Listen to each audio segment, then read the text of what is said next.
RRI Pro 1, kanal informasi dan inspirasi. Pro 1. Selanjutnya, kita ikuti program Mutiara Pagi.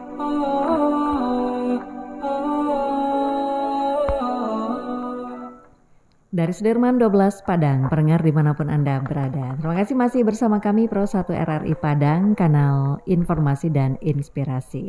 Pendengar bersama di Mutiara Pagi untuk hari ini, kita akan berbicara tentang tertawa dan menangis dalam Islam. Untuk itu di studio ya. Di studio saya sudah bersama dengan narasumber kita, ada Dekan Fakultas Agama Islam Universitas Muhammadiyah Sumatera Barat, Bapak Dr. Haji Firdaus MHI.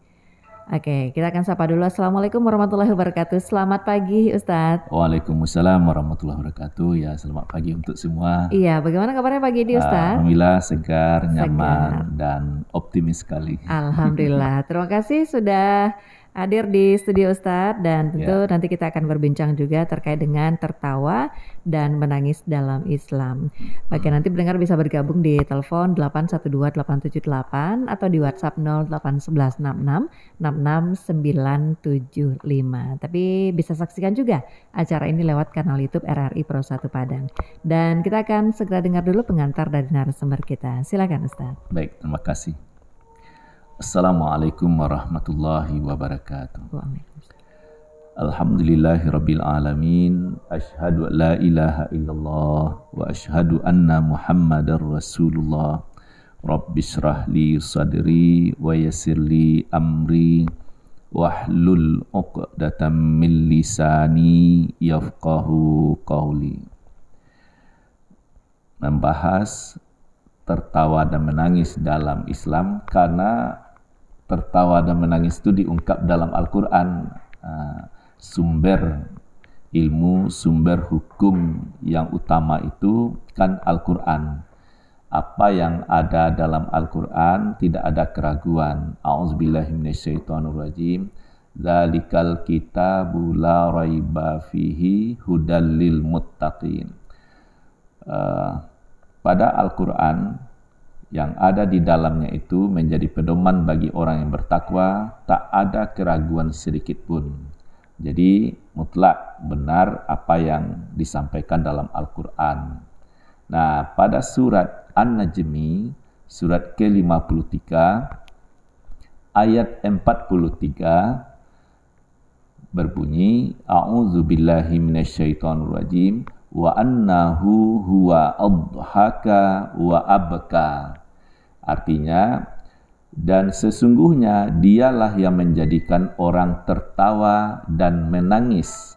Didahulukan tertawa baru menangis. Ini kan suatu metode suasana gembira, senang, bahagia itu lebih didahulukan.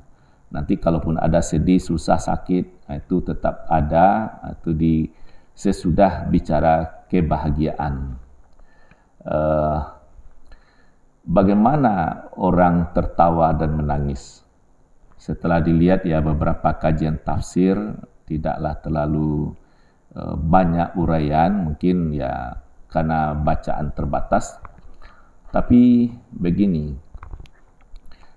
kenapa ada orang tertawa? Karena ada sesuatu yang lucu, mungkin pikiran yang lucu, atau aksi yang lucu, atau caranya itu lucu, orang jadi tertawa. Ada juga orang yang profesinya membuat orang tertawa, itu pelawak. Belum orang tertawa, dia duluan tertawa. Melihat dia tertawa, orang lain sudah ikut tertawa. Bolehkah? Ya, selama tertawa itu benar, asli, ya memang Allah sudah ungkapkan, Allah yang membuat orang tertawa. Di suasana gembira, mengapa menangis? Mengapa bersedih? Tentu harus bergembira. Wujud dari tertawa, apa gembira itu adalah tertawa. Nabi juga pernah tertawa, sahabat-sahabat juga ada tertawa. Misalnya dikisahkan Umar bin Khattab pernah tertawa, bahkan sendirian ya. Kok bisa tertawa? Karena teringat sesuatu yang lucu. Sebelum dia dapat hidayah, dia buat Tuhan dari makanan, ya, dari adonan terigu, ada juga disebut dari kurma. Setelah dia selesai membentuk Tuhan, disembah, lalu perutnya lapar. Karena dia cerdas, mengapa jauh-jauh mencari makanan yang di depan matanya ada, dia makanlah Tuhan yang dia buat itu. Kalau itu teringat, dia tidak bisa menahan tertawa. Lalu tertawa, ya suasana hati itu yang membuat tertawa. Lalu ada kajian-kajian ilmiah, kalau tertawa dengan badan bergoncang, katanya juga bisa meningkatkan imun. Saya tentu tidak cakap membahas itu, tapi yang jelas suasana tertawar yang gembira itu sebenarnya sangat asik, harus kita syukuri. Lalu membuat seseorang menangis. Kenapa bisa menangis? Ya karena sedih, karena sakit, karena kecewa, yang tidak bisa dielakkan. Bahkan menangis itu dari bayi itu sudah ada. Dia lapar, kan belum bisa bicara, mama mau makan, dia cukup menangis saja. Oh ini mungkin lapar. Terus dia pipis ya, yang dulu kan belum berkembang pempes itu ya. Jadi basah, dia menangis. Oh ya, kiranya dia pipis, tukar lagi. Gitu. Sebenarnya itu lebih bagus ya. Tapi kalau misalnya pakai pempes itu karena perkembangan suasana, itu kan dikritik juga, sehingga dia sudah pipis 1-2 kali masih itu juga yang dipakai, dibawa kemana-mana. Tapi itu lain cerita. Nah, sakit terus kecewa. Kalau kecewa misalnya begini, saya dulu tinggal ya mengabdikan diri di masjid, waktu itu Masjid Sahara Padang Pasir, ya tidak jauh dari studio ini ya Bu Rita. Jadi waktu itu saya menangis, bukan saya menangis, ada suara menangis dari luar. Saya di kamar masjid. Suara apa? Oh itu menangis. Saya sedang asik membaca, pastilah tidak konsentrasi karena ada suara tangisan, dan itu pasti suara gadis remaja. Kalau anak-anak, bayi, cara nangisnya kan bisa dipahami. Kalau orang tua kan sulit pula kenapa menangis, karena itu dekat sekolah. Saya buka pintu, ternyata seorang pelajar wanita memegang selembar kertas, merukukkan badan, lalu dia menangis, menjerit, tapi jeritannya itu tertahan-tahan. Nah, di belakangnya ada 1,5 meter teman perempuannya, lalu saya tanya, kenapa itu menangis? Dia putus cinta, Pak. Nah, jadi kiranya dia baru saja menerima surat putus cinta dengan tulisan merah, dia kecewa lalu menangis. Ada juga orang menangis karena ya disakiti hatinya, mungkin suaminya selingkuh atau lain-lain, atau dia dipergunjingkan, atau dia disisihkan oleh orang tuanya karena miskin, tidak sekaya saudaranya yang lain. Jadi ada ketimpangan, itu juga membuat menangis. Tapi ada juga orang menangis karena terharu. Misalnya ya orang tua menghadiri acara wisuda anaknya, misalnya gitu. Tatkala anaknya diumumkan ya dengan pujian cum laude, dia nilainya tertinggi, lalu disebutkan namanya anak dari itu ya, bapak dan ibu disebutkan. Tatkala mendengar anaknya seperti itu ditampilkan duduk paling depan, orang tua biasanya ya terharu lalu menangis. Jadi menangisnya bukan karena sakit tapi karena bahagia. Ada juga orang menangis karena bertobat atau karena berdoa. Ada juga orang menangis waktu baca Al-Quran. Nangis dia, bisa dia waktu jadi imam ataupun baca sendirian. Ternyata berita dalam Al-Quran itu sangat menyentuh hatinya ya. Lalu sebagai kesimpulan awal, tertawa dan menangis sudah ada sejak dahulu. Modelnya sama, mulai dari Nabi Adam alaihissalam sampai zaman terkini, model tertawa dan menangis itu sama. Itu juga dari seluruh pelosok dunia. Jadi tidak perlu pula belajar cara menangis orang Australia, cara menangis orang Minangkabau. Tidak perlu, karena memang modelnya sama. Berbeda dengan bahasa. Kalau bahasa memang banyak ragamnya. Jadi tertawa dan menangis itu asli. Tatkala seseorang tertawa, jangan dimarahi. Mengapa kamu tertawa? Biar sajalah dia tertawa. Memang Allah takdirkan dia bisa tertawa atau memang dia mesti tertawa. Tatkala seseorang menangis, jangan pula dimarahi, jangan pula dilarang, jangan menangis ya.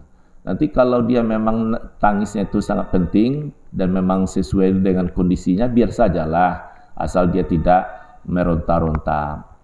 Bahkan orang menangis juga punya keuntungan ya. Saya pernah menyaksikan dulu matanya itu dibalut lemak sehingga payah melihat, hanya sebelah. Lalu dia menangis, banyak air matanya keluar, nanti sore dibawa ke rumah sakit, ke dokter spesialis mata.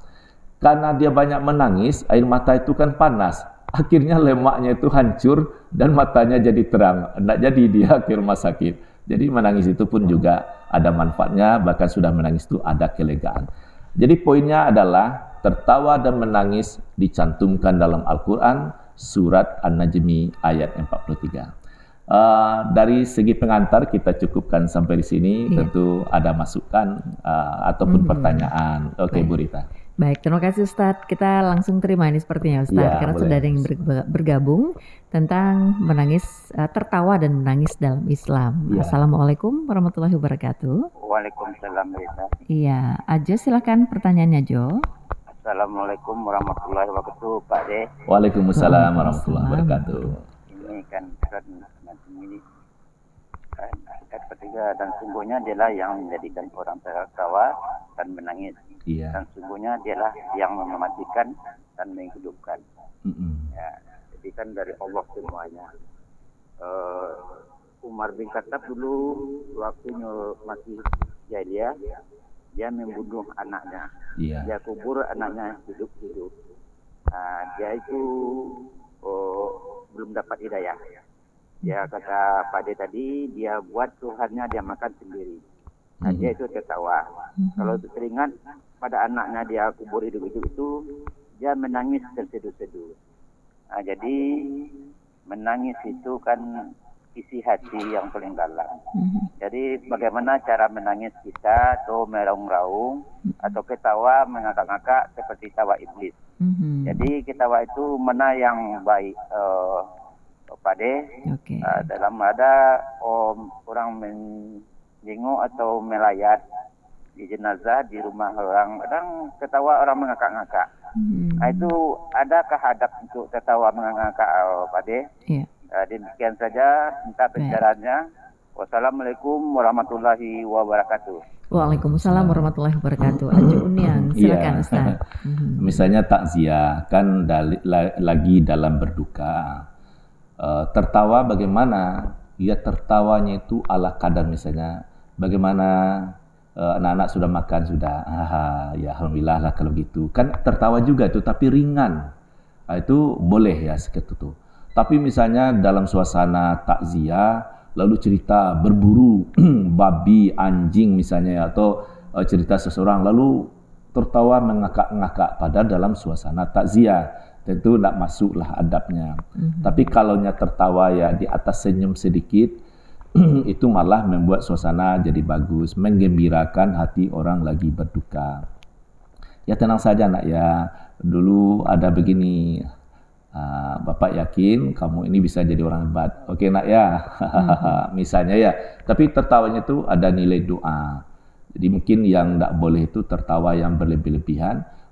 Termasuk sebenarnya dalam suasana riang gembira, berlebih-lebihan juga tidak boleh. Misalnya tertawa sejadi-jadinya sehingga sudah tampak giginya, tertawa lagi tampak urat giginya, tertawa juga hilang cahaya mukanya, masih tertawa juga sakit perutnya. Kalau sekiranya meninggal dalam tertawa yang berlebih-lebihan itu, cahaya mukanya sudah hilang, hati jangan sampai bisa saja tertutup, lupa pada Allah, meninggal saat tertawa terbahak-bahak.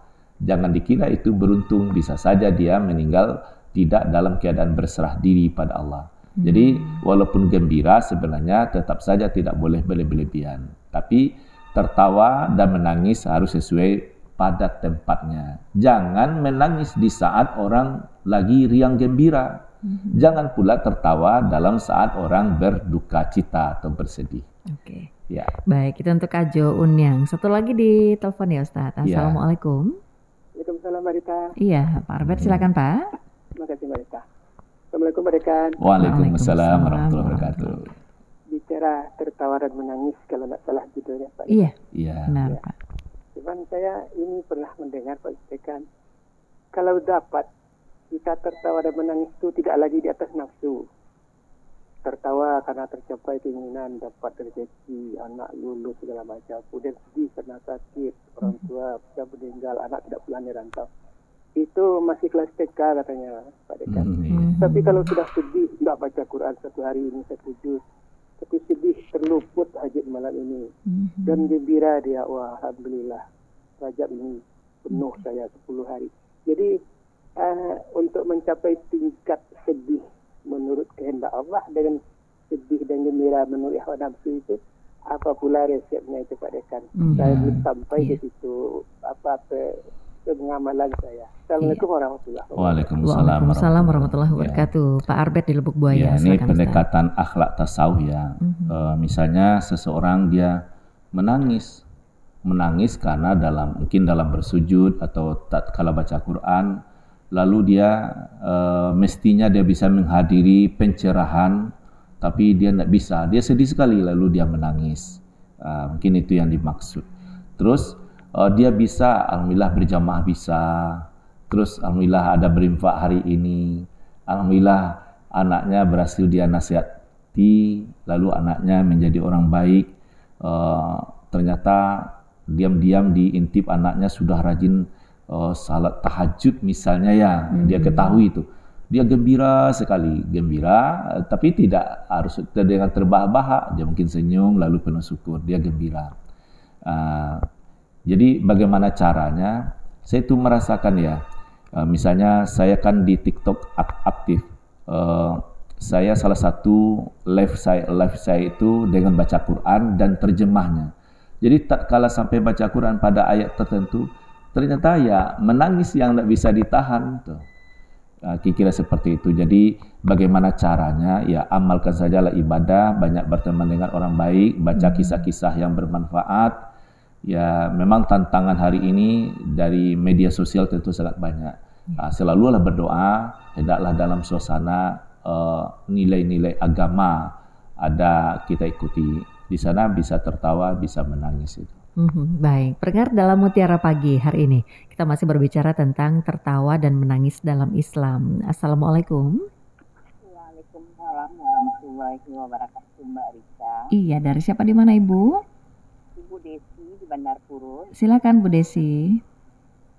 Ini Pak Ustadz, kan dalam suatu keluarga ada kematian, yang meninggal. Nah, kalau menangis itu kalau air mata kena si mayat tadi ya enggak boleh Ustaz. Kan ada pula orang menangis tuh meraung-raung. Tulinya di embannya mayat tadi ini. Ayah enggak boleh tuh Pak Ustaz. Terima kasih atas penjelasannya Pak Ustaz. Terima kasih Mbak Rita. Terima kasih Bu Desi. Waalaikumsalam warahmatullahi wabarakatuh. Silakan Ustaz. Ya, kalau misalnya pergi takziah, orang yang ditakziah ini ya keluarga dekat atau ahli tolan ya, kerabat kerja mungkin, lalu sedih. Malah kalau misalnya mayatnya itu belum dimandikan ataupun sudah dimandikan mau dikafani, kan boleh dicium oleh keluarga terdekat. Lalu ada saja kalau misalnya anak mencium ibunya yang sudah meninggal itu, hati-hati jangan air mata tinggal nanti sakit ya. Sebenarnya tujuannya begini. Kalau seseorang mampu menahan air mata, insya Allah dia tidak sampai meraung-raung. Tapi metode berbohong ini yang jadi masalah. Kalau disebut sakit ibu kena air mata, sehingga dia berusaha untuk menahan. Kalau dia masih merasa sakit, berarti dia belum meninggal, apalagi kena air mata. Jadi ya boleh saja air mata keluar, namanya saja sedih. Yang menangis itu ya air mata menggenang ataupun melelehkan suasana hati sehingga terwujud dia pada dua mata. Ada juga orang membahasakan air mata jatuh ke dalam, artinya dia tahan sedihnya itu. Sebenarnya dia sedih, tapi dia tidak mau cengeng sehingga sedih itu dia rasakan, diputar saja di hatinya sehingga disebut air mata jatuh ke dalam gitu. Jadi kalau bagaimana itu ya boleh menangislah kalau memang saat itu bersedih. Nanti yang tidak boleh itu menangis sampai meraung-raung, meratap. Misalnya contoh meratap begini, wah meninggal ayah, kepada siapa kami bergantung, kami masih sekolah, masih kuliah, dan sampai-sampai kata-kata apanya itu ya, nanti mama dengan siapa tidur, misalnya dia sekolah jauh, mama sakit, ayah sudah tidak ada lagi, dia meraung sampai memukul-mukul badan. Kan ada juga gaya dahulu itu meraung-raung sampai memukul-mukul badan, meratap namanya, itu yang tidak boleh. Kalaupun ada ungkapan sedih, ya kita yang menghadiri ya tetap saja ya sabar. Kita kan tetap memperhatikan, orang sekeliling juga tentu tidak akan diam. Jadi jangan cemas misalnya janda, jangan cemas yatim. Memang iya, bagusnya kan lengkap orang tua. Kalau memang sudah ajalnya sampai, apa boleh buat. Lalu si anak tadi menangis dia, tidak apa-apa dia menangis, memang dia bersedih. Hanya saja dikawal, jangan sampai nanti meronta-ronta. Ya. Itu untuk Ibu Desi di Bandar Purus. Pendengar kita masih ada waktu, silakan bagi Anda di 812878 atau di WhatsApp 08116666975. Nah, Ustadz ini tertawa dan menangis dalam Islam. Tadi ada juga yang menangis ketika bahagia ya Ustadz ya. Ada yang terharu dan sebagainya. Ataupun mungkin ada yang tertawa menutupi kesedihan, mungkin bisa jadi. Itu bagaimana Ustadz? Oh ya, malah itu disebut senyum tawar. Misalnya dia lagi berduka, tapi dia berjiwa besar menerima musibah itu, kenyataan, ya dia lagi bersedih. Tatkala temannya datang berkunjung, dia masih bisa menyambut dengan senyum. Ataupun dia sedikit tertawa, alhamdulillah Bapak datang, senang sekali hati saya, misalnya begitu ya. Dia tertawa ringan tuh. Yang datang pun mendapat penghargaan, tidak sia-sia dia datang, sudah bisa menggembirakan orang lagi bersedih. Jadi boleh seperti itu.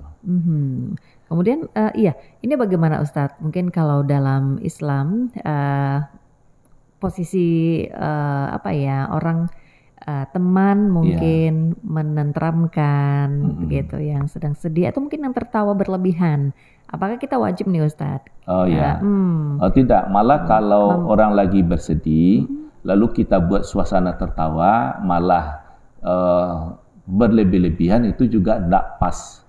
Tidak pas. Bisa saja hati sebenarnya menolak. Kok begini ya, pada dalam keadaan berduka, kok ceritanya ngelantur ke sana ke sini yang belum patut.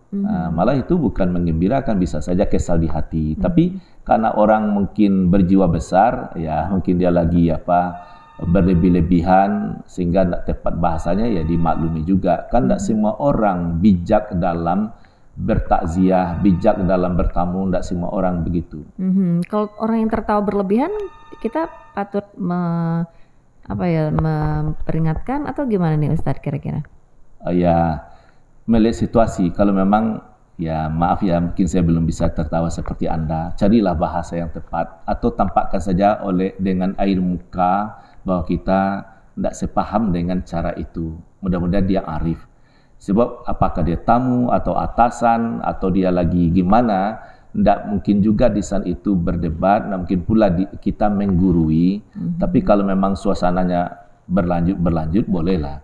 Anda datang, saya hormati, tapi kok seperti ini berlebih-lebihan, jadi saya jadi tidak enak, bisa saja katakan seperti itu.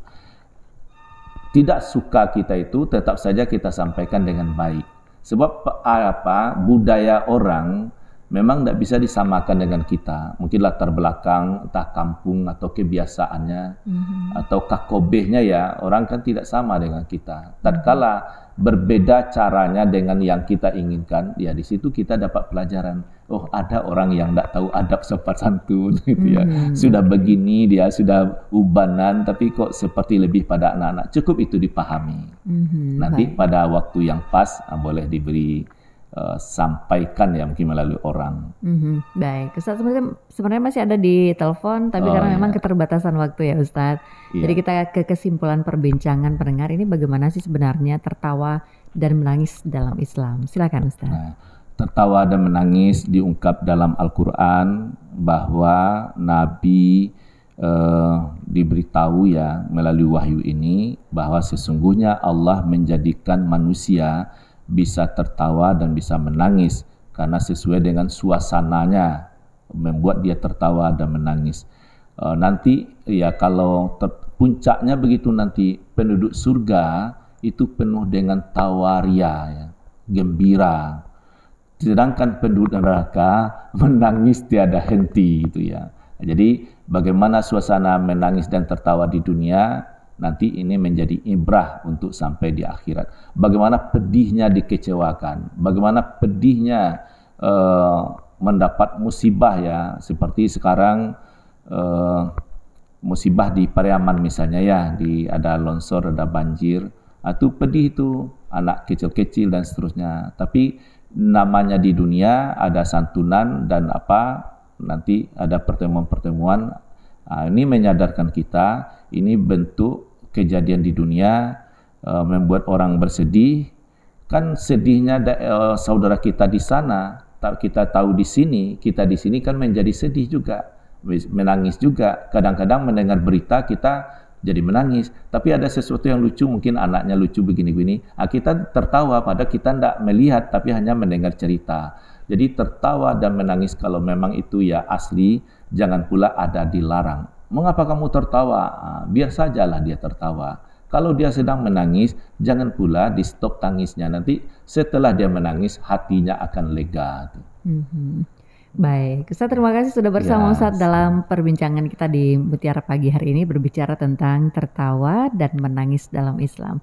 Selamat beraktivitas kembali Ustaz, mudah-mudahan bermanfaat untuk kita semua, karena memang tertawa dan menangis itu ada selalu dalam kehidupan keseharian kita ya Ustaz.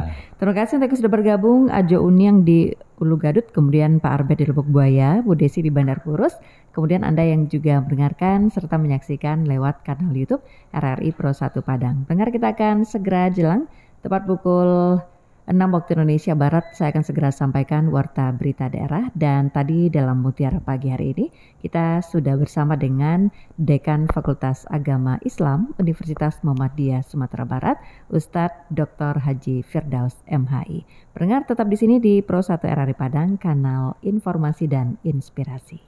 Pro 1